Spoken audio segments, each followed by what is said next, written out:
మరి కాసేపట్లో parliament budget సమావేశాలు ప్రారంభం కానున్నాయి. ఉదయం 11 గంటలకు రాష్ట్రపతి ద్రౌపది ముర్ము తొలిసారి పార్లమెంట్ ఉభయ సభలను ఉద్దేశించి ప్రసంగించనున్నారు. రానున్న సార్వత్రిక ఎన్నికల దృష్ట్యా ఈసారి ఆర్థిక సర్వే నివేదికలను విడుదల చేయట్లేదని ప్రకటించింది కేంద్రం. రేపు కొత్త పార్లమెంట్ భవనంలో ఓటౌన్ అకౌంట్ బడ్జెట్ ను ప్రవేశపెట్టనున్నారు ఆర్థిక మంత్రి నిర్మలా సీతారామన్. ఈ నేపథ్యంలో తొలి 2 రోజులు ఉభయ సభల్లో 0 అవర్ క్వశ్చన్ అవర్ రద్దయింది.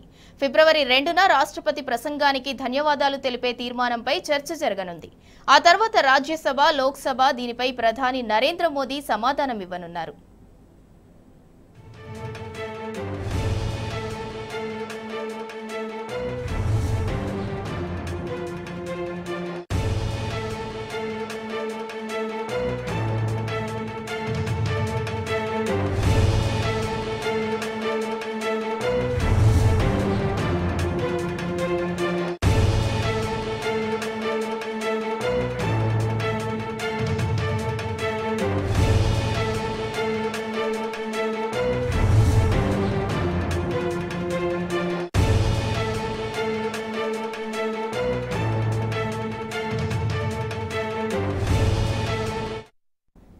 మరి కాసేపట్లో పార్లమెంట్ బడ్జెట్ సమావేశాలు ప్రారంభం కానున్నాయి. ఉదయం 11 గంటలకు రాష్ట్రపతి ద్రౌపది ముర్ము తొలిసారి పార్లమెంట్ ఉభయ సభలను ఉద్దేశించి ప్రసంగించనున్నారు.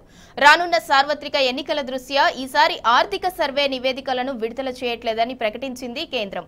రేపు కొత్త పార్లమెంట్ భవనంలో ఓటాన్ అకౌంట్ బడ్జెట్ ను ప్రవేశపెట్టనున్నారు ఆర్థిక మంత్రి నిర్మలా సీతారామన్. ఈ నేపథ్యంలో తొలి 2 రోజులు ఉభయ సభల్లో 0 అవర్ క్వశ్చన్ అవర్ రద్దయింది. ఫిబ్రవరి 2న రాష్ట్రపతి ప్రసంగానికి ధన్యవాదాలు తెలిపే తీర్మానంపై చర్చ జరగనుంది. ఆ తర్వాత రాజ్యసభ, లోక్సభలో దీనిపై ప్రధాని నరేంద్ర మోదీ సమాధానమివ్వనున్నారు.